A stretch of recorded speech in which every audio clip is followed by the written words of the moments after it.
Astaghfirullah.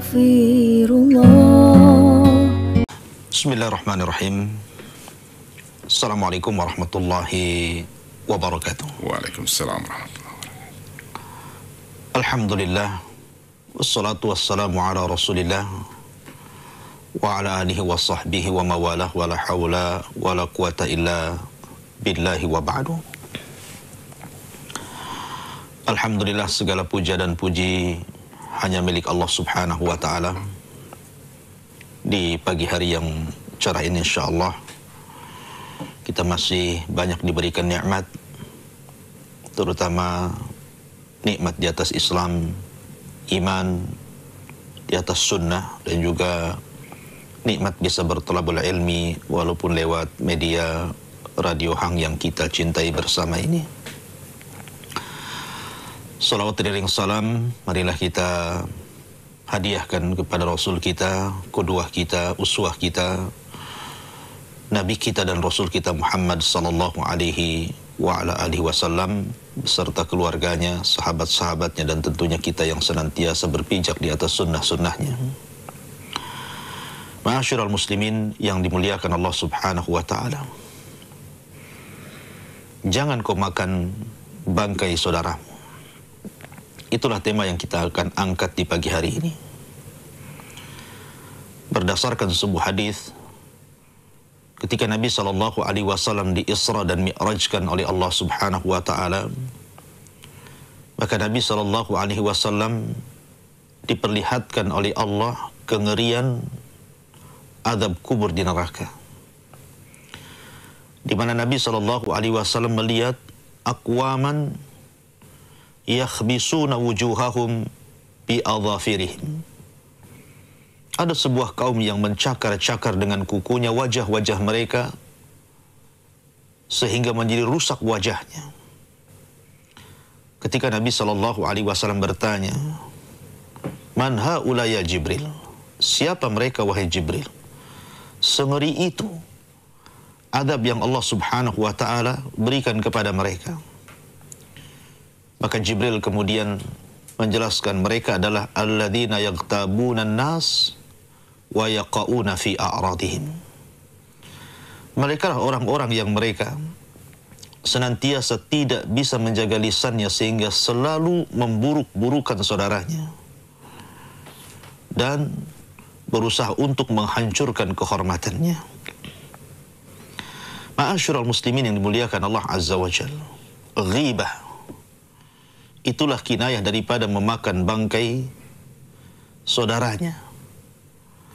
Sebagaimana sebuah riwayat, ketika Nabi sallallahu alaihi wasallam marah kepada dua manusia yang bicara tentang seorang sahabat yang bernama Ma'iz al-Aslami. Ma'iz ini suatu ketika terjerumus kepada perbuatan maksiat berzina. Kemudian Allah Subhanahu wa taala berikan hidayah. Dia ingin membersihkan dosa zinahnya, sementara Ma'iz ini sudah menikah. Artinya bahwa zina yang dilakukan dia adalah zina muhsan dan hukumannya rajam. Dia datang kepada Nabi sallallahu alaihi wasallam kemudian mengatakan, "Ya Rasulullah, zanaitu fatahirni." Rasul, bersihkan aku. Aku sudah berzina. Maka Nabi SAW memalingkan wajahnya ke arah kanan. Maka Ma'iz kemudian memutar badannya, kemudian mengarah wajah Nabi SAW dari sebelah kanan dan mengatakan, "Zanaitu fatahirni." Rasul, aku sudah berzina, bersihkan aku. Maka Nabi SAW memalingkan wajahnya ke arah kiri. Ma'iz pun memutar badannya, kemudian mengarahkan wajahnya dari arah kiri dan mengatakan, "Ya Rasulullah, zanaitu fatahirni." Rasul, aku sudah berzina, bersihkan aku. Maka Nabi SAW memalingkan wajahnya kembali 4 kali. Ma'iz mengatakan, "Zanaitu fatahirni." Aku sudah berzina, bersihkan aku.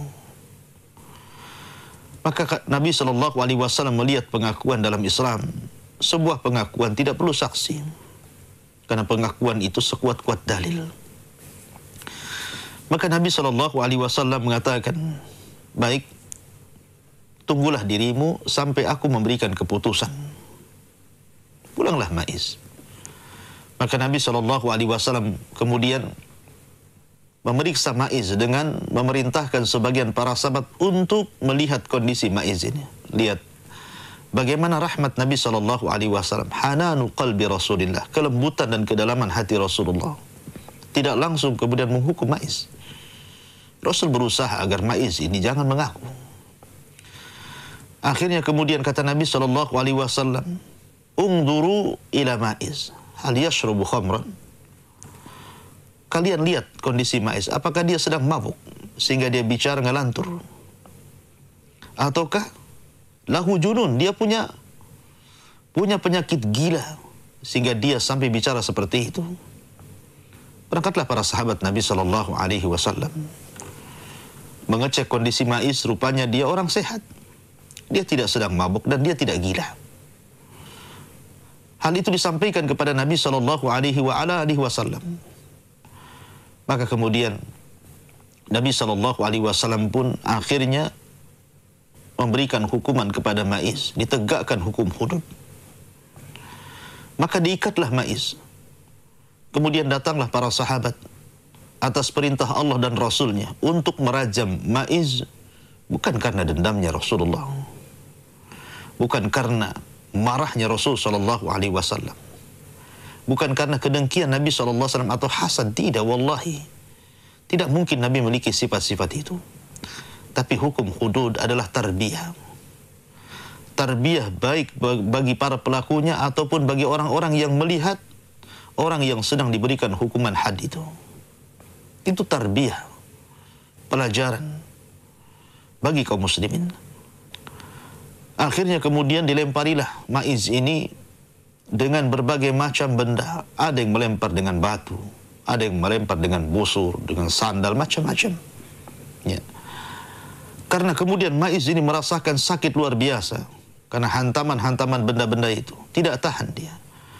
Akhirnya kemudian dia pun lari. Sampai kemudian dikejar oleh para sahabat Nabi SAW dan tidak tahu kemana.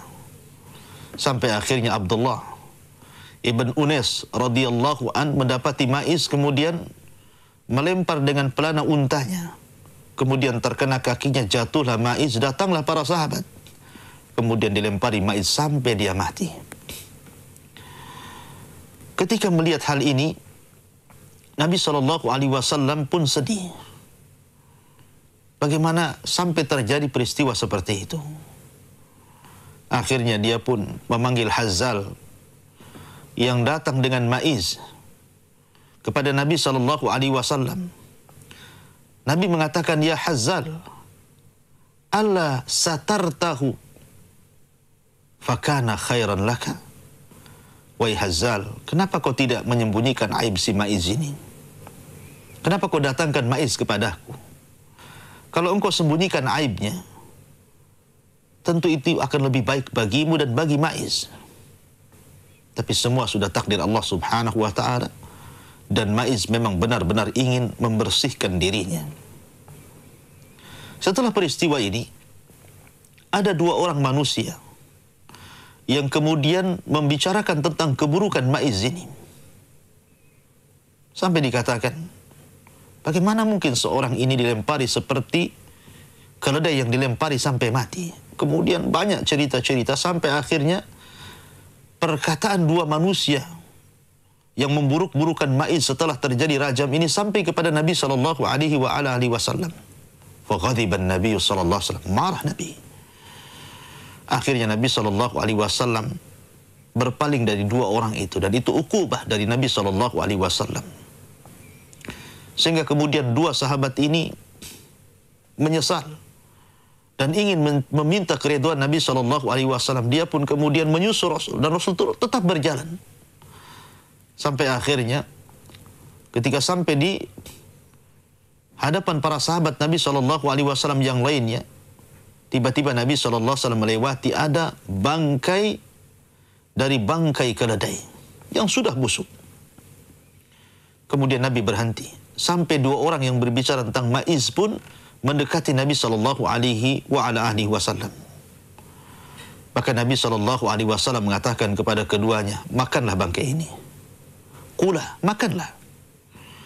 Maka dua orang ini mengatakan, Ghafarallahu laka ya Rasulullah. Semoga Allah mengampuni dosamu, wahai Rasul. Mana mungkin kami akan memakan bangkai yang busuk ini? Maka Nabi SAW mengatakan, seandainya kau makan bangkai ini, bangkai keledai ini yang sudah busuk itu, jauh lebih baik dibandingkan kau memakan bangkai saudaramu. Ma'asyiral muslimin yang dimuliakan Allah Subhanahu wa taala, bertolak dari hadis ini, maka ghibah membicarakan keburukan manusia itu sesuatu hal yang sangat mengerikan hukumannya. Baik di dunia, baik dalam kuburan, baik di padang mahsyar pada hari kiamat, ataupun di neraka. Orang-orang yang kemudian memakan bangkai saudaranya, atau dengan istilah lebih singkat disebut ghibah. Dzikraka akhaka bima yaqra.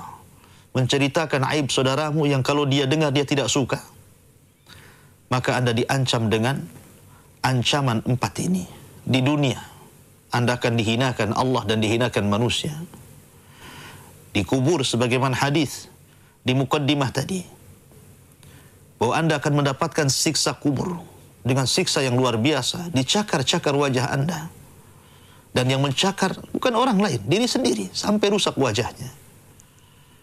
Kemudian di padang mahsyar, sebagaimana hadis tentang masalah muflis, orang yang bangkrut umat ini, yang membawa pahala di hadapan Allah Subhanahu wa taala dengan pahala yang sangat besar, tapi kemudian pahala itu hilang karena kezaliman yang kita lakukan kepada manusia, salah satunya ghibah. Kemudian di neraka Allah mengatakan, wailun likulli humazatil lumazah. Di sini Allah Subhanahu wa taala mengancam dengan kata-kata wailun. Wailun itu sebuah wadin fi jahannam, syadidul zulmi wal qa'ri wal natan. Sebuah lembah di neraka jahanam yang sangat gelap, sangat dalam, sangat busuk, yang jahanam jadi ketakutan dengan lembah ini dan selalu berlindung kepada Allah dari lembah itu. Subhanallah. Ma'asyiral muslimin yang dimuliakan Allah Azza wa Jalla. Jadi ghibah itu dosa yang sangat besar, bukan dosa kecil.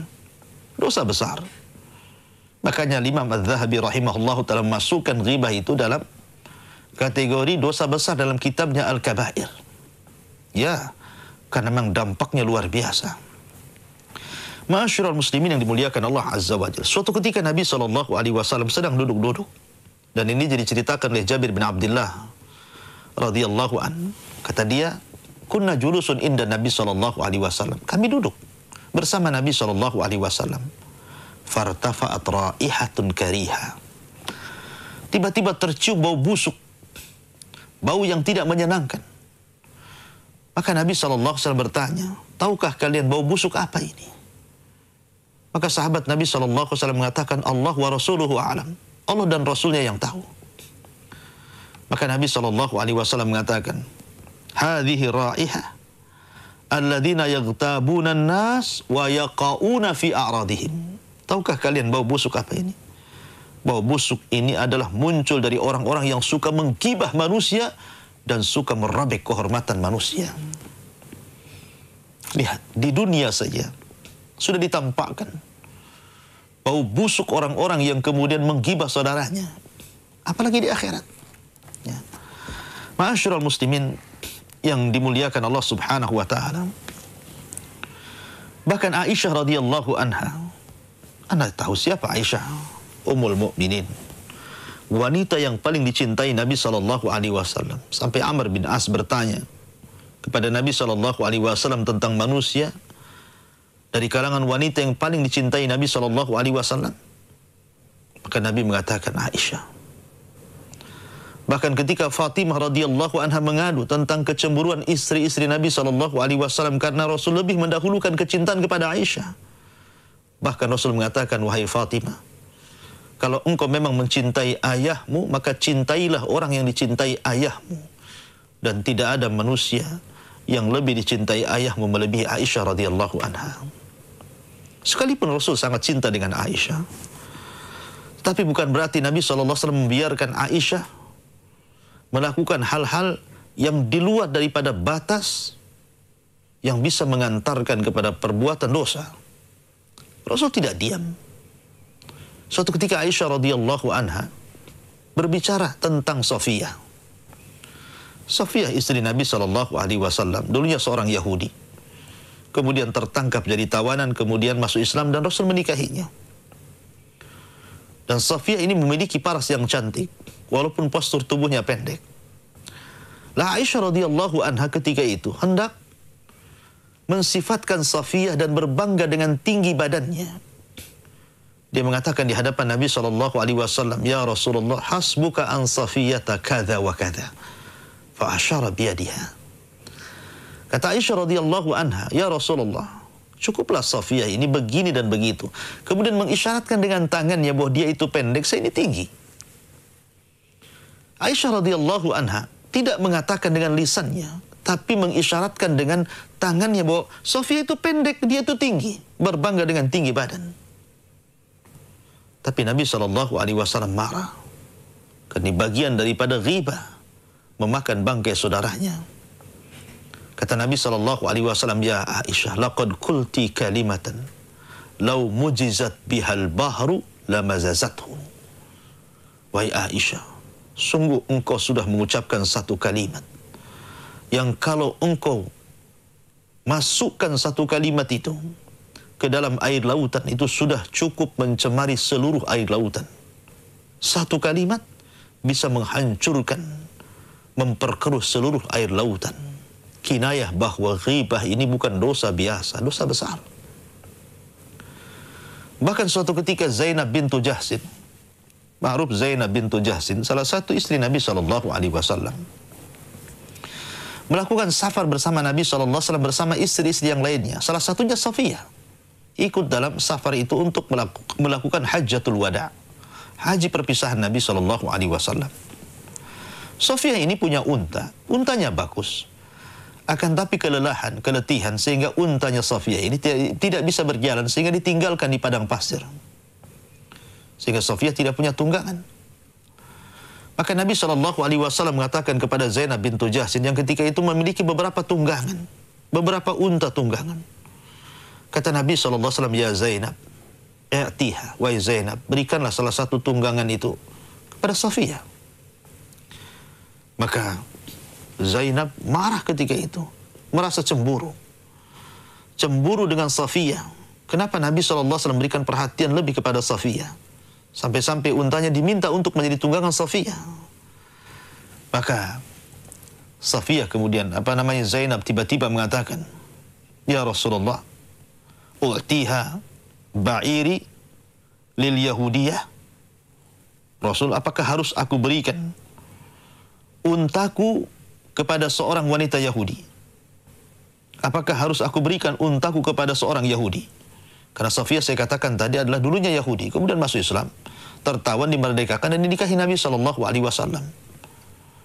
Maka Nabi SAW marah ketika itu. Karena dianggapnya Zainab bintu Jahsin ini sudah memberikan kata-kata yang tidak layak kepada Safiyah. Kenapa kemudian dia mencela Safiyah dengan mengatakan wanita Yahudi pada dia sudah masuk Islam? Sejak itu Nabi SAW menghajar, artinya betul-betul meninggalkan Zainab sebagai tarbiyah kepada Zainab, tidak pernah mendatangi Zainab selama 4 bulan. Tidak menggaulinya, tidak datang ke rumahnya karena kemarahan Nabi SAW. Akhirnya Zainab pun minta maaf, bertobat kepada Allah Subhanahu wa taala, dan Rasul SAW memaafkannya dan Allah memberikan taubatnya. Dari situ Rasul kemudian kembali ke rumah Zainab bintu Jahsin. Lihat bagaimana Nabi SAW marah kepada orang yang melakukan ghibah. Sampai kepada istrinya, padahal Zainab itu adalah sejajar dengan Aisyah radhiyallahu anha di hati Rasulullah. Itu pula yang dikatakan Aisyah radhiyallahu anha, mengatakan, "Inna Zainab yuwazinuni min qalbin Nabi sallallahu alaihi wasallam." Zainab itu hampir sama kedudukanku di hati Rasul. Rasul cinta dengan Zainab sebagaimana cintanya dengan Aisyah. Artinya Zainab itu saingan Aisyah radhiyallahu anha. Tetapi Nabi SAW tidak pernah memandang siapa di hadapannya. "Man ra'a munkaran falyughayyir biyadihi, fa illam tastati fa bilisani, fa illam tastati fa biqalbi wa dzalika aful iman. Karena Rasul yang mengatakan, apabila kalian melihat kemungkaran, cegah dengan tangan nggak bisa, dengan lisan nggak bisa, dengan hati, walaupun itu selama-lamanya iman. Ma'asyiral muslimin yang dimuliakan Allah Subhanahu wa taala. Nabi SAW menganggap dosa ghibah ini bukan dosa biasa. Sampai Nabi SAW pernah berkhutbah mengingatkan dosa ini di hadapan para sahabat, berkhutbah. Kata Nabi SAW, ya ma'syara man amana bilisani walam yu'min biqalbi, la taghtabul muslimin wala tattabi'u awratahum, fa innahu man tatabba'a awrata akhihi tatabba Allahu awratahu, wa man tatabba Allahu awratahu fadakhahu Allahu walau fi dakhili baitihi. Nabi SAW sampai mengatakan, wahai kaum muslimin, wahai orang-orang yang beriman dengan lisannya dan tidak beriman dengan hatinya, janganlah kalian menggibah kaum muslimin dan jangan pula mencari-cari aurat kaum muslimin. Karena barang siapa yang berusaha untuk mencari-cari aibnya saudaranya, maka Allah Subhanahu wa taala akan bongkar aibnya di hadapan manusia. Maka barang siapa yang Allah bongkar aibnya di hadapan manusia, maka Allah pasti akan membongkar aibnya walaupun dia bersembunyi dalam rumahnya. Sampai seperti itu. Karena memang akhlak seorang muslim itu al-muslimuna man salimal muslimuna min yadihi wa lisanihi. Seorang muslim itu orang yang selamat muslim yang lain dengan lisan dan tangannya. Itulah seorang muslim. Kalau Anda belum bisa menyelamatkan orang lain dari lisan Anda, berarti Anda diragukan keislamannya.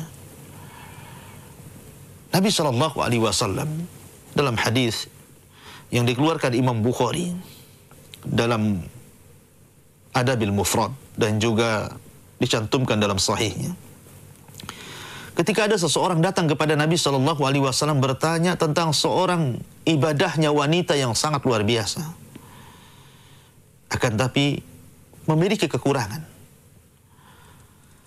Sahabat ini mengatakan, ya Rasulullah, inna fulanatan taqumul laila wa tasumun nahar wa tasaddaqat bi fuduli amwaliha wa taf'al wa taf'al. Rasul, ada seorang wanita rajin sholat malam, rajin puasa sunnah, rajin bersedekah, rajin berbuat kebaikan dan kebajikan ini dan itu. Luar biasa. Siapa di antara kita yang rajin sholat malam? Saya tanya. Siapa di antara kita yang rajin puasa sunnah, rajin bersedekah, rajin berbuat kebajikan? Wanita ini, subhanallah, tidak pernah meninggalkan qiyamul lail, tidak pernah meninggalkan siyamun nahar, suka bersedekah, suka berbuat baik. Tapi kekurangannya satu. Walakin tu'dhi jiranaha bilisaniha. Tapi wanita ini Rasul suka menyakiti dengan lisannya, tetangganya. Tetangganya tidak pernah merasa aman dengan lisannya. Lisannya sangat tajam, setajam silet. Ya. Apa kata Nabi SAW? La khaira fiha, hiya min ahlin nar. Wanita itu tidak memiliki timbangan kebaikan. Bahkan wanita itu layak untuk masuk ke dalam neraka. La haula wa la quwata illa billah. Rupanya sholat malamnya, puasa sunnahnya, sedekahnya, kebajikannya tidak bisa menghalangi wanita ini untuk masuk ke dalam neraka.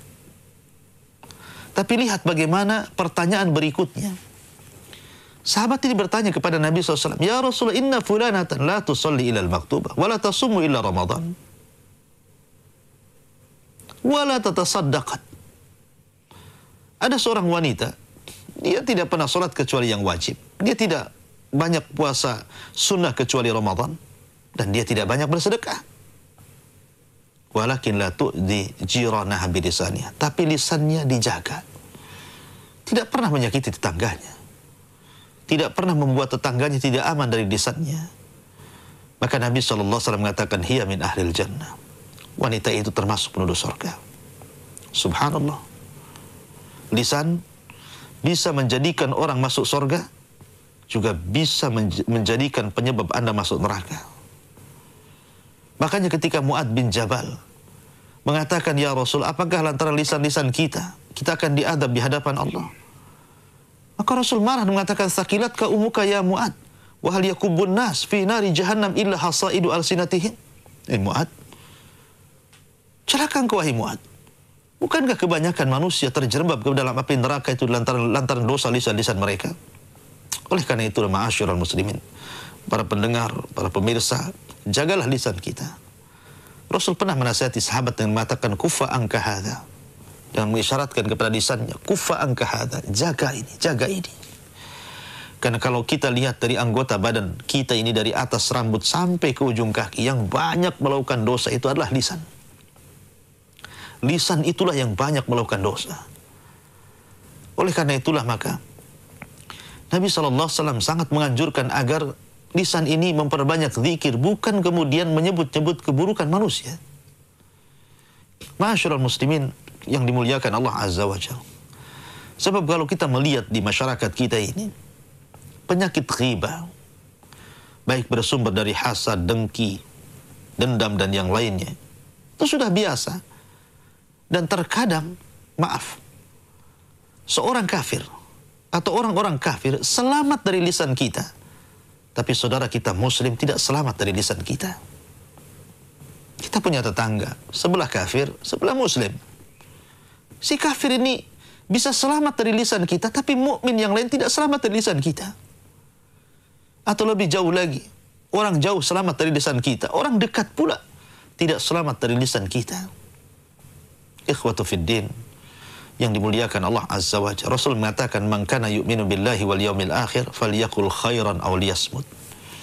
Siapa yang beriman kepada Allah dan hari akhir, jagalah lisan, santunlah dalam bicara. Kalau tidak bisa maka diam. As-sumtu najah. Diam itu selamat. Ya. Ma'asyiral muslimin yang dimuliakan Allah Azza wa Jalla. Betapa banyak orang-orang korban ghibah itu Anda hancurkan ketika Anda menggibahi orang itu. Akhirnya manusia pun mendengarkan kata-kata Anda. Akhirnya orang yang Anda gibahi merasa kecil hati, merasa dibuli, merasa difitnah, merasa dizalimi.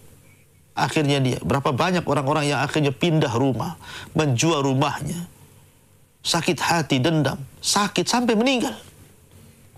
La haula wa la quwata illa billah. Ma'asyiral muslimin yang dimuliakan Allah Subhanahu wa ta'ala. Oleh karena itulah maka Nabi SAW senantiasa mewanti-wanti kita, mewanti-wanti umatnya agar senantiasa menjaga lisan-lisannya. Karena bagaimanapun terkadang ada satu kalimat tanpa sadar kita ucapkan, tapi kalau kalimat itu menyebabkan kemurkaan Allah, cukup untuk memasukkan Anda ke dalam jahanam lebih jauh dibandingkan barat dan timur. Kata Nabi SAW, "Wa innal abda la yatakallamu bil kalimati la yulqi laha balan." Wa fi riwayah min sakhatillah la yulqi laha balan yahwi sahibuha fi nari jahannam ab'ad bainal masyriqi wal maghrib. Kata Nabi SAW, terkadang seorang hamba ada yang mengucapkan satu kalimat. Lihat ibarat Rasulullah, subhanallah, satu kalimat. Rasul tidak mengatakan berkalimat-kalimat. Rasul mengatakan satu kalimat saja. Tapi satu kalimat ini membuat Allah murka. Apa kata Rasulullah? Yahwi sahibuha fi nari jahannam. Cukup memasukkan orang ini ke dalam jahannam. Ab'ad ma bainal masyriqi wal maghrib. Lebih dalam, lebih jauh dibandingkan jarak barat ke timur. Subhanallah. Satu kalimat mencukupkan orang ini dimasukkan ke dalam jahannam. Sementara kalimat ini diucapkan tanpa sadar. Bagaimana dengan kesadaran Anda? Tiba-tiba Anda kemudian menjelek-jelekan saudara Anda. Apa hak Anda menjelek-jelekan dia? Apa? Ya. Anda tidak punya hak menjelek-jelekan saudara Anda. Karena Anda belum tentu lebih hebat dibandingkan dia. Anda lebih suci dibandingkan dia. Anda lebih bertakwa dibandingkan dia. Ma'asyiral muslimin yang dimuliakan Allah Azza wa Jalla. Oleh karena itulah maka terkadang satu kalimat menjungkir balikan dunia dan akhiratnya. Ketika ada seorang laki-laki mengatakan kepada saudaranya yang ahli maksiat dan mengatakan, "Illam tatub," kalau seandainya engkau tidak bertaubat, la yaghfirallahu abada. wa la yunjika minan nar. Allah tidak akan mengampunimu selamanya dan Allah tidak akan mengeluarkan engkau dari api neraka. Subhanallah, kalimat ini bahaya. Kenapa? Melintasi takdir Allah. Akhirnya kemudian ketika Allah wafatkan, yang ahli maksiat Allah masukkan ke dalam surga, yang ahli ibadah yang selalu menasihati Allah masukkan ke dalam neraka. Kenapa? Karena yang ahli ibadah ini sudah mengucapkan kalimat yang membuat Allah murka, menjungkir balikan dunia akhiratnya. Harusnya dia menjadi penduduk surga, tapi Allah masukkan ke neraka. Kenapa? Karena dia sudah melintasi takdir Allah Azza wa Jalla.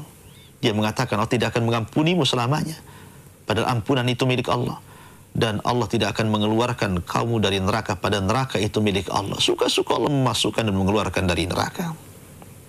Lihat, kalau seandainya niat baik, menasihati orang, tapi lisannya salah bicara, itu bisa memasukkan ke dalam jahanam. Macam mana orang-orang yang dengan sengaja, terkadang dia memang sengaja, bukan hanya dia yang bicara keburukan kepada saudaranya, dia ngajak orang lain untuk mendengarkan keburukannya, sehingga orang lain terpengaruh, akhirnya pun membicarakan keburukan orang yang kita bicarakan. Bahkan lebih parah lagi, dia senang kalau orang yang kemudian kita buruk-burukan, ada orang lain yang kemudian ikut memburuk-burukannya, seolah-olah satu nafas dengan dia. Na'udzubillah. Ma'asyiral muslimin yang dimuliakan Allah Subhanahu wa ta'ala. Oleh karena itulah maka jauhi ghibah. Ghibah ini dosa besar. Di dunia Anda akan mendapatkan hukuman, di kuburan Anda akan mendapatkan hukuman, di padang mahsyar Anda akan mendapatkan hukuman, bahkan di neraka Anda terancam dengan wail, sebuah lembah dalam jahannam. Ma'asyiral muslimin yang dimuliakan Allah Azza wa Jalla. Adapun kata para ulama, bagaimana caranya supaya kita ini selamat? Maksudnya, kalau seandainya ada orang yang senantiasa lisannya tidak berhenti untuk membicarakan kita, apa yang harus kita lakukan? Kalau orang yang melakukan ghibah, sudahlah, memang dia adalah syaitan. Terkadang ada orang yang menghendaki kita menjadi malaikat, tetapi dia sendiri adalah iblis. Biarkan orang-orang yang bicara itu. Sebab sesungguhnya orang yang sedang berghibah kepada kita itu hakikatnya sedang mentransfer kebaikan kepada kita. Sehingga la tahzan, jangan sedih. Jangan merasa kecil hati, jangan merasa sedih, jangan merasa putus asa kalau ada orang yang kemudian lisannya sangat tajam kepada kita. Ikhwan, dunia ini darus saqah. Dunia ini tempat ujian. Tempat ujian manusia. Jangan sampai terkalahkan dengan syaitan. Mereka adalah syaitan yang hendak mengecilkan hati kita sehingga perkataan mereka akan mempengaruhi kehidupan kita. Ingat, ada beberapa hal yang ingin saya nasihatkan kepada Anda yang mungkin hari ini sedang digibah orang, sedang dibenci orang, dibuli orang, dijelek-jelekan orang. Pertama, kama tadinu tudan. Ingat, sebagaimana dia telah memperlakukan kepada kita seperti itu, maka Allah akan memperlakukan hal yang sama kepada dia. Ya, hari ini dia mungkin bisa menyakiti kita dengan lisannya, memfitnah, menuduh, membuli. Ya kan? Ya, hari ini. Tapi ingat, Nabi SAW yang mengatakan, innallaha la yumli lidh-dhalim fa idza akhadahu lam yuflithu. Allah tidak akan membiarkan orang yang melakukan kezaliman. Apabila Allah Subhanahu wa ta'ala sudah mendatangkan azabnya, maka tidak akan disisakan dan Allah akan kirimkan azabnya seberat-beratnya. Orang yang menghibah kita itu, Allah kasih batas waktu. Karena dia termasuk orang zalim. Bukan berarti dia seenaknya bisa menghibah kita seterusnya, tidak. Ada batas waktu yang Allah berikan kepada dia untuk melakukan kezaliman kepada kita. Sampai pada waktunya Allah akan adab. Salah satu adabnya adalah Allah kirimkan orang-orang yang akan menggibah dia juga. Bahkan boleh jadi Allah akan beratkan ghibahnya, apa yang menimpanya dibandingkan ghibahnya dia kepada kita. Kama tadinu tudan. Ingat, sebagaimana dia telah melakukan hal yang buruk kepada kita, maka kelak Allah akan kirim orang-orang yang akan berlaku buruk kepada dia. Al jaza'u min jinsil amal. Anda harus yakin itu. Yang kedua, jangan jadikan ucapan manusia kepada kita ini sebagai hakikat bahwa kita seperti itu. Belum tentu. Nabi SAW digibahi bahwa dia seorang majnun, orang gila. Rasul orang waras. Wa ma sahibukum bimajnun. Wa ma sahibukum bimajnun. Saudaramu tidak gila. Tapi mereka menggibahi Rasul dan mengatakan gila. Sahir. Wa ma huwa bisahir. Dia bukan suka sihir. Nabiullah Sulaiman alaihi salatu wassalam memerangi sihir. Tapi dia pula dituduh tukang sihir oleh orang-orang Yahudi. Nuh alaihi salatu wassalam berusaha menyelamatkan manusia. Tapi manusia menganggap dia gila. Mengolok-olok Nuh alaihi salatu wassalam. Nabi SAW berusaha untuk menyatukan hati kaum muslimin. Tapi orang-orang musyrik menuduh Nabi SAW mencerai-beraikan hati kaum muslimin. Terkadang apa yang kita perangi itu pula tuduhan kita kepada kita. Maka jangan jadikan ucapan manusia seperti hakikatnya. Jangan. Kalau ada orang mengatakan kita bodoh, belum tentu kita bodoh. Ya. Kalau ada orang mengatakan, oh si fulan ini seorang yang berkhianat dengan kaum muslimin, tidak dipercaya lagi kaum muslimin. Belum tentu, jangan-jangan Anda yang tidak dipercaya kaum muslimin setelah berlalunya zaman. Jangan jadikan ucapan manusia itu hakikat, tapi jadikan ucapan manusia itu sebagai bahan pertimbangan. Kecuali kita sendiri yang mengaku memang saya bodoh, kan gitu. Jangan. Ucapan manusia itu bukan hakikat. Apa yang mereka tuduhkan belum tentu ada pada kita. Apa yang mereka gibahkan kepada kita belum tentu ada pada kita. Maka jangan jadikan ucapan manusia hakikat bagi diri kita. Kemudian bebaskan diri dari perbudakan manusia. Sebab kalau seandainya kita terus mendengarkan ucapan manusia, kita diperbudak dengan ucapannya. Bilal ibn Rabah radhiyallahu anhu sebelum Abu Bakar membebaskan dirinya, sesungguhnya Bilal sudah membebaskan dirinya untuk dirinya sendiri. Ketika Umayyah bin Khalaf menyiksa Bilal dengan sehabis-habisnya, dia mengatakan ahadul ahad, ahadul ahad. Bilal membebaskan dirinya dari perbudakan manusia. Dia tahu bahwa di sana ada Rabb, ada Allah Subhanahu wa taala. Dia merdekakan dirinya dari perbudakan itu dan hanya Allah yang disembah. Jadi sebelum Abu Bakar merdekakan, Bilal merdekakan dirinya sendiri. Maka jadilah orang merdeka. Jangan diperbudak dengan ucapan manusia. Ucapan manusia itu tidak akan menolak takdir Allah Azza wa Jalla. Sehebat apapun manusia menggibah kita untuk menjatuhkan kita, tidak mungkin kita jatuh. Selamanya kita akan tetap mengikuti takdir Allah Subhanahu wa taala. Anda tidak akan jatuh karena ucapan manusia. Dan Anda juga tidak mungkin bisa menghentikan ucapan manusia. Manusia itu akan bicara terus. Karena Allah Subhanahu wa taala memang menciptakan manusia bisa bicara. Tetapi sering saya katakan bahwa tidak mungkin Allah menciptakan lisan manusia, kemudian Allah ciptakan untuk bicara terus tentang kita. Tidak, ada waktu berhenti, ada waktu capeknya. Biarkan dia bicara.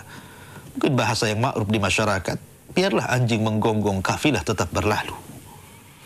Ma'asyiral muslimin yang dimuliakan Allah Azza wa Jalla. Oleh karena itulah maka sebaik apapun Anda tidak mungkin selamat dari gibah manusia. Maryam bintu Imran, kurang apa dia wanita suci? Bahkan Allah yang mensucikan dia, Allah yang pilih Maryam. Bahkan keluarganya keluarga pilihan. Innallaha astafa Adam wa Nuh wa ala Ibrahim wa ala Imran alal alamin. Keluarga Imran, keluarga pilihan. Maryam wanita suci.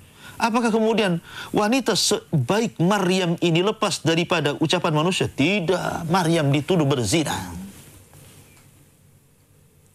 Aisyah ummul mukminin radhiyallahu anha, ibnatu Siddiq, zaujatun Nabi sallallahu alaihi wasallam, wanita yang dijamin masuk surga. Kurang apa Aisyah radhiyallahu anha? Tidak lepas daripada tuduhan dia seorang pezina, digibah manusia. Sebaik apapun Anda, pasti ada orang yang berusaha untuk menjatuhkan Anda, menjelek-jelekan Anda. Itu sudah pasti, sunnatullah seperti itu. Jadi apa masalahnya? Jangan bersedih. Ma'asyiral muslimin yang dimuliakan Allah Subhanahu wa taala. Jadikan ucapan manusia itu hanya pemecut hidup saja. Jangan dimasukkan ke dalam hati. Hati ini milik Allah Subhanahu wa ta'ala. Oleh karena itulah maka Hatim Al-Asam, seorang alim ulama besar, orang yang paling tenang hidupnya, ketika ditanya, dari mana kau dapatkan tumakninah, maksudnya ketenangan hati, wahai Hatim. Karena Hatim selalu mendoakan orang yang memburuk-burukan dirinya. Kalau ada kabar yang mengatakan, ya Hatim, engkau dijelek-jelekan manusia, Hatim mengatakan, semoga Allah memperbaiki mereka. Kalau ada orang datang mengatakan, ya Hatim, si fulan menggibah anda, semoga Allah berikan hidayah kepada mereka. Baliklah ucapan buruk manusia dengan ucapan doa kebaikan kepada mereka. Karena ingat, siapapun yang menuduh seseorang, bisa saja tuduhan itu akan berbalik kepada orang yang menuduhnya. Sebagaimana Rasul mengatakan, man qala li akhi ya kafir faqad ba'a bihi ahaduhuma. Saya mengatakan kepada saudara, hei kafir, boleh jadi kekafiran itu kembali kepada orang yang mengucapkannya. Oleh karena itulah maka tenangkan hati, serahkan pikiran kepada Allah, berikan hati hanya kepada Allah Azza wa Jalla. Jangan sedih karena ucapan manusia. Yang jelas bahwa maafkan mereka, atau kalau tidak bisa memaafkan mereka, jangan pedulikan. Sering saya katakan, terkadang orang yang tidak memperdulikan manusia, justru itu senjata yang paling tajam untuk mengalahkan siapapun yang membenci Anda. Sering saya kupas bagaimana kisah Ashabul Kahfi. Ashabul Kahfi, dengan tidurnya Ashabul Kahfi 309 tahun tertidur dalam gua. Yang sebelumnya Ashabul Kahfi ini dikejar-kejar oleh kerajaan, disuruh untuk menyembah berhala, dizalimi, akhirnya dia kabur, kemudian masuk dalam gua menghindari kezaliman. Kemudian Allah tidurkan. Setelah tidur, Allah berikan kemenangan tanpa melawan musuh dengan senjata, tanpa melawan musuh dengan panah, dengan pedang, dengan baju besi, dengan kuda, dengan unta. Tidak. Dengan tidur dia bisa mengalahkan. Artinya bahwa nggak usah dipedulikan musuh kita. Dan yang terakhir, saya akan kisahkan satu kisah yang menarik. Kisah sahabat Nabi SAW, namanya Ulbah ibn Zaid. Ulbah ibn Zaid ini ikhwatu fiddin muliakan Allah Azza wa Jalla. Jadi suatu ketika perang Tabuk. Dalam perang Tabuk, Nabi berceramah tentang masalah sedekah. Maka datang sahabat dari mana-mana bersedekah. Karena kita tahu Tabuk ini perang besar, tidak bisa dilalui dengan jalan kaki dan bisa hanya dengan kuda-kuda terlatih. Karena jauhnya Madinah dengan Tabuk ini, sehingga kurang biaya. Rasul berceramah tentang masalah infak. Banyak sahabat yang infak. Lah, Ulbah bin Zaid ini salah seorang sahabat fakir. Tidak ada barang yang diinfakkan, tidak ada uang yang harus diinfakkan kepada Nabi SAW. Sementara dia ingin berjihad bersama Rasulullah. Ya. Sehingga dijelaskan dalam sebuah perkataan beliau dalam sirah. Ketika itu, maka Ulbah pun qama fasalla minal laili bakian. Ulbah pun ketika melihat para sahabat banyak berinfak kepada Rasulullah, maka dia pun sholat malam. Sepanjang malam dia sholat malam, akhirnya dia menangis terus. Kemudian dia mengatakan, innaka qad amartani bil jihad wa raghabta fihi thumma la taj'al indi ma ataqawwa bihi ma'a rasulika ya Rabb wa lam taj'al fi yadi rasulika ma yahmiluni alaihi. Katanya Ulbah bin Zaid, dia mengatakan, ya Rabb, engkau sudah memerintahkan aku untuk berjihad. Engkau sudah merintahkan aku untuk berjihad dan engkau telah menganjurkan di dalamnya agar aku senantiasa berperang di jalan Allah, di jalanmu ya Rabb. Tapi kau tidak menjadikan apa yang bisa aku perbuat dengan Rasulmu. Maka ketika itu Ulbah bin Zaid mengatakan, demi Allah, ya Rabb, inni atasaddaqu ala kulli muslimin bi kulli madlamatin asabatni fiha min malin au hasadin au erdin. Karena aku sudah tidak bisa bersedekah dengan hartaku ya Rabb kepada Rasulmu, maka aku hanya bisa bersedekah kepada setiap muslim, siapapun yang melakukan kezaliman kepadaku, siapapun yang melakukan kezaliman kepadaku setiap hari, maka sebagai sedekahku aku maafkan mereka, baik kezaliman yang menimpa hartaku, baik karena hasad, baik kehormatan. Pokoknya siapapun yang menyakiti diriku, yang menggibah diriku, yang menghina diriku, yang mencela diriku, yang memaki diriku, maka sebagai sedekahnya aku maafkan. aku maafkan. Begitulah ulwah, bersedekah dengan memaafkan siapapun yang menggibah dirinya. Maka keesokan harinya Nabi SAW mengatakan, siapa yang bersedekah di malam hari tadi? Sahabat dia, siapa yang bersedekah di malam hari tadi? Akhirnya Ulbah pun berdiri dan bicara, begini dan begitu. Kata Nabi SAW, ya Ulbah, sesungguhnya Allah sudah menerima sedekahmu. Subhanallah. Itulah jiwa seorang muslim, bisa memaafkan saudaranya. Atau kalau tidak, maka pura-puralah Anda tidak kenal dengan dia. Wallahu a'lam bishawab. Ini yang bisa sampaikan, mudah-mudahan ada manfaatnya. Saya kembalikan kepada moderator. Falyatafaddal mashkur. Jazakallah khair Ustaz atas materi yang sudah disampaikan di kesempatan yang berbahagia ini dengan tema jangan kau makan bangkai saudaramu. Kaum muslimin dan muslimat dimanapun Anda berada, tentu saja semoga apa yang telah disampaikan oleh Al-Ustadz memberikan banyak manfaat kepada kita semuanya. Dan jika Anda ingin bertanya, maka disilahkan kirimkan pertanyaan Anda ke 0811 777 0106. Anda juga bisa menelpon kami secara langsung ke nomor tersebut, yaitu di 0811 777 0106. Baik Ustadz, ada dua pertanyaan yang sejalan, akan saya bacakan. Yang pertama dari Ummu Azam di Tanjung Pinang. Bismillah, Assalamualaikum Ustaz. Waalaikumsalam. Saya minta solusi. Beberapa minggu yang lalu tanpa sengaja saya telah melakukan ghibah. Ada seorang fulana bertanya pada ana tentang sifat teman kepada anak karena ingin bermuamalah. Jadi bertanyalah pada ana, tanpa sadar ana memberikan informasi tentang sifat teman tersebut yang negatif dan ada positifnya. Baru ana sadar kalau sudah melakukan ghibah. Apa yang harus ana lakukan sekarang? Syukron atas jawabannya. Kemudian yang berikutnya Ustaz, masih sejalan dari Muhammad dari Soe NTT. Afwan Ustaz, ana mau tanya satu kondisi. Ada teman yang minta solusi karena rumah tangga sedang dalam keadaan kurang baik. Apakah termasuk menggibah teman tersebut jika saya menceritakan kondisi rumah tangga teman tersebut kepada orang lain dengan tujuan mencari solusi yang lebih baik? Syukron Ustaz atas jawabannya. Ya, alhamdulillah. Kita tahu bahwa ghibah itu sebagaimana Nabi sendiri yang memberikan definisi ketika ditanya, mal ghibatu ya Rasulullah. Apa itu ghibah itu? Ghibah itu apa wahai Rasul?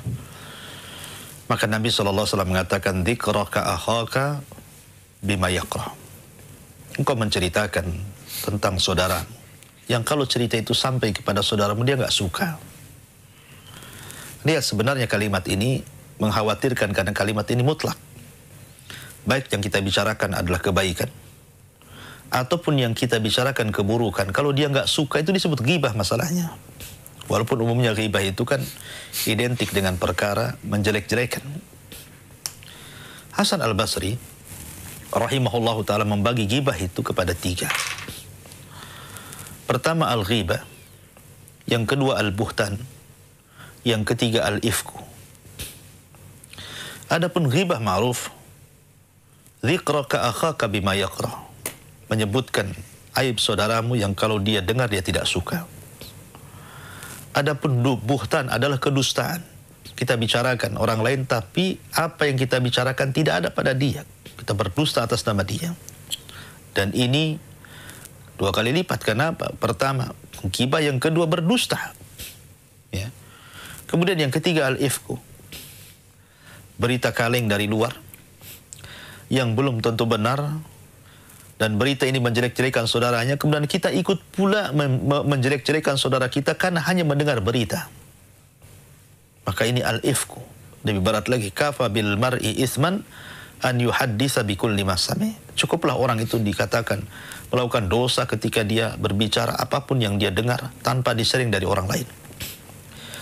Maka 3-tiganya dianggap ghibah. Lah apa yang kemudian Anda tanyakan kepada saya tentang pandangan orang terhadap Anda? Tiba-tiba Anda bercerita orang lain dan menjelaskan keburukannya dan juga positifnya. Apakah termasuk ghibah? Ya, termasuk ghibah. Termasuk ghibah. Karena ghibah yang dibolehkan itu, memang tidak semua ghibah dia diharamkan. Tidak, ada juga ghibah yang dibolehkan. Seperti seseorang yang datang kepada hakim, ingin menyelesaikan masalahnya.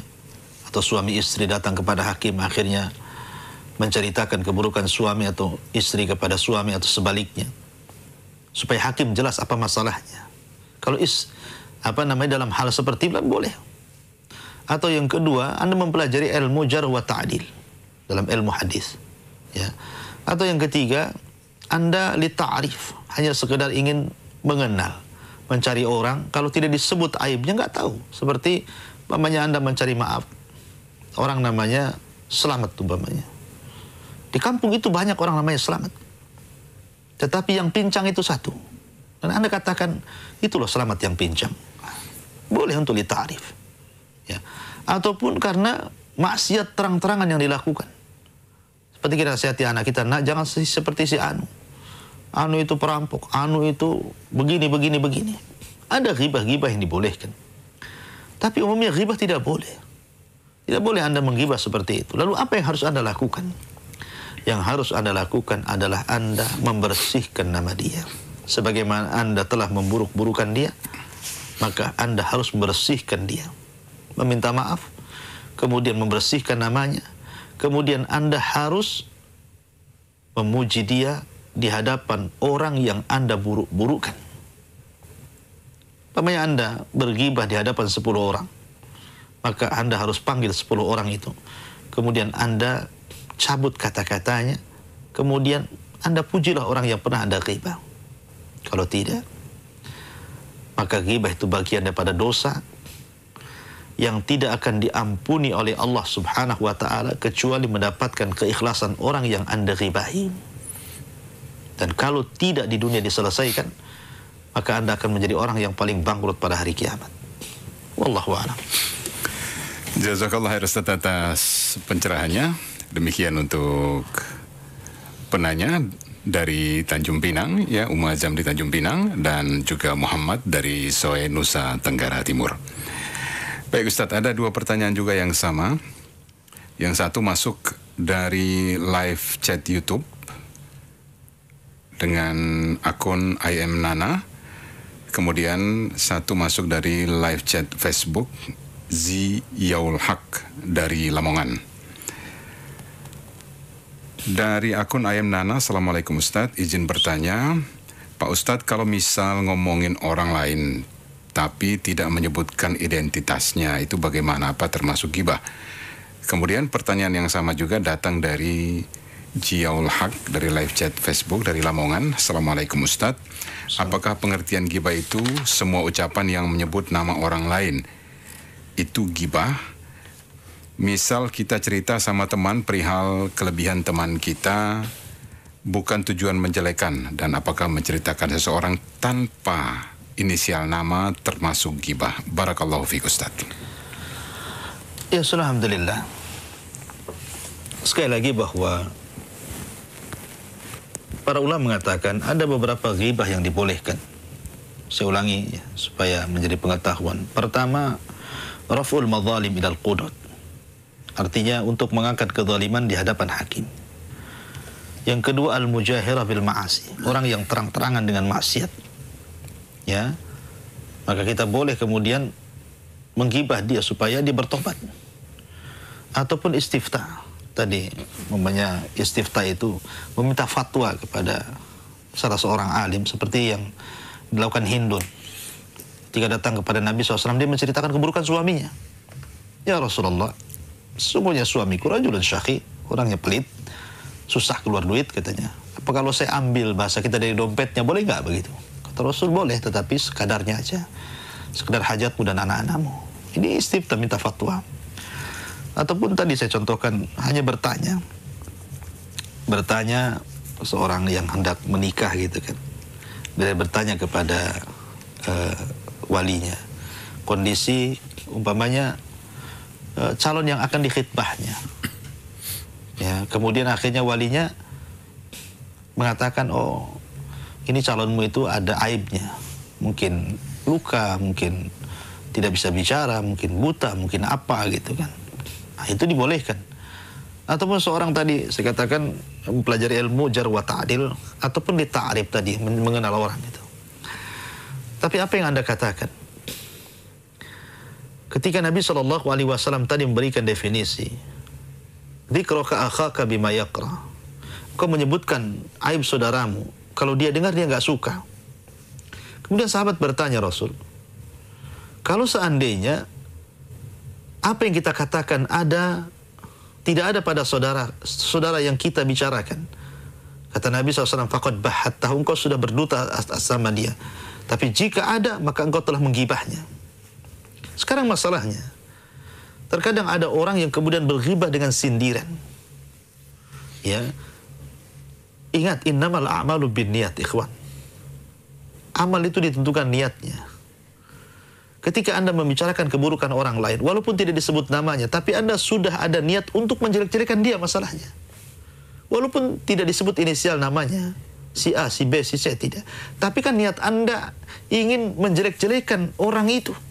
Cuman karena tidak kuasa menyebut namanya, akhirnya kemudian tidak disebut inisialnya, akhirnya kemudian dengan bahasa sindiran. Sama saja. Mau bahasa sindiran, mau langsung tembak bahasa kita, tetap saja ghibah ya ghibah. Sebab tidak semua orang yang kesindir atau yang disindir itu tidak paham, terkadang paham. Terkadang dia langsung perasa juga, wah dia sedang bicara dengan saya. Dan memang benar. Atau terkadang tidak benar juga. Mungkin dia sedang menyindir orang, tapi orang yang lain kesindir juga jadinya. Ya. Intinya bahwa apapun alasannya, menyebut inisial atau tidak, kalau tujuan Anda menjelek-jelekan orang, kemudian akhirnya orang itu tidak suka dengan kita, maka itu disebut ghibah. Karena ingat, Allah memandang niat kita. Adapun yang kemudian tadi niatnya tidak menjelek-jelekan, ingin memuji. Ingat, tidak semua orang ingin dipuji masalahnya. Bahkan Rasul melarang. Kalau Anda dipuji orang, ambil pasir, lempar ke wajahnya kan gitu. Supaya tidak terjadi riya. Tidak semua orang yang dipuji itu suka. Walaupun umumnya orang dipuji itu suka, karena memang orang itu tabiatnya ingin dipuji gitu kan. Ya. Maka sebaiknya khotofidin muliakan Allah Azza wa Jal. Kalaupun memang harus memuji, ya, memuji sekedarnya. Atau minta izin gitu ya. Intinya bahwa sebaiknya sibukkan dengan aib kita, jangan menyibukkan aib orang lain. Sibukkan dengan aib kita. Kita ini banyak dosa, banyak masalah. Kenapa sibuk memikirkan orang lain? Muhasabah. Lihat, introspeksi gitu kan.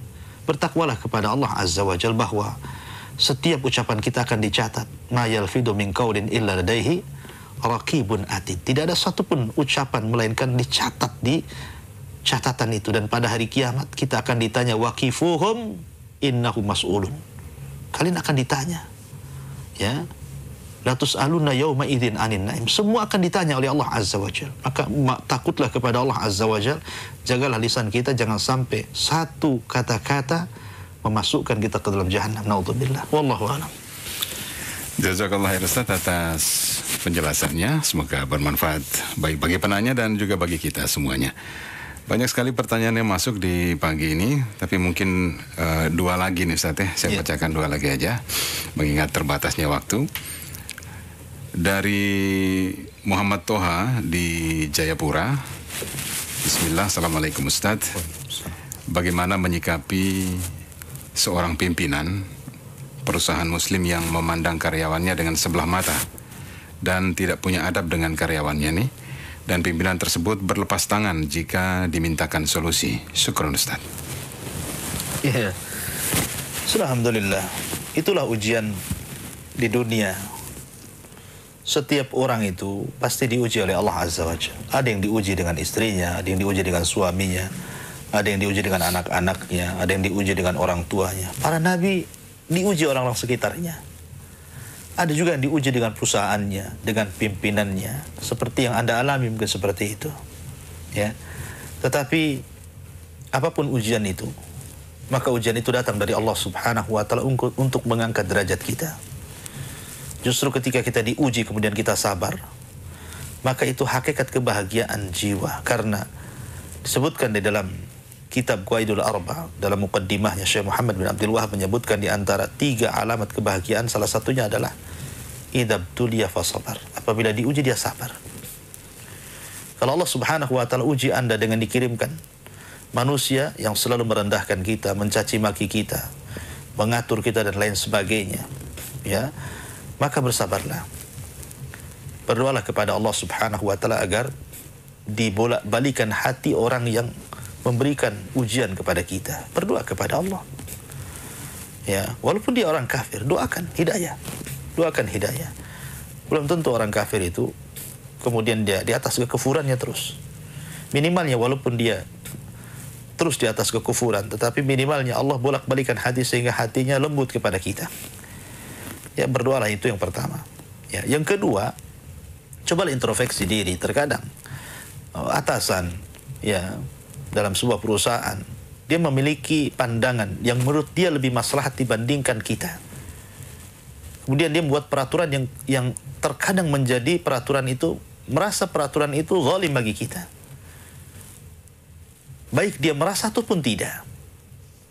Bah, oleh karena itulah maka disinilah ada penegakan nasihat. Kalau kita bisa nasihati, nasihati. Kalau tidak bisa, nasihat dengan tangan, dengan lisan. Kalau tidak bisa dengan lisan, ya kembali kepada doa tadi, agar Allah membolak-balikan hatinya, kan gitu ya. Kemudian kalau memang Anda sudah tidak tahan di perusahaan itu, rezeki Allah itu luas. Kalau Anda merasa tertekan di situ, apalagi Anda bekerja di luar batas kemampuan Anda, atau gaji dengan gaji yang tidak layak, atau ada kezaliman di dalamnya, bumi Allah ini luas.